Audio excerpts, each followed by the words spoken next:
9 May ते PTI पारां कयल पुरतशद्दुद कार्रवाईनि खां पोइ पार्टी मां अहम अख़बारनि जी भाॼ पार्टी जो वजूद ख़तरे में विझी छॾियो आहे। ज़रियुनि मुताबिक़ इन सूरतहाल ते इमरान ख़ान शदीद परेशान आहे ऐं हू एस्टेब्लिशमेंट सां ठाह लाइ कोशिशूं करे रहियो आहे।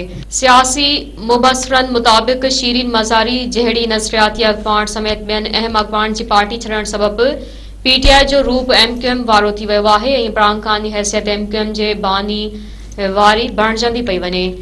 9 मई साने जी मास्टर माइंड खदीजा शाह जेतोणीकि पंहिंजी गिरफ़्तारी ॾियण जो ऐलान करे छॾियो आहे पर हू अञा ताईं मफ़रूर आहे।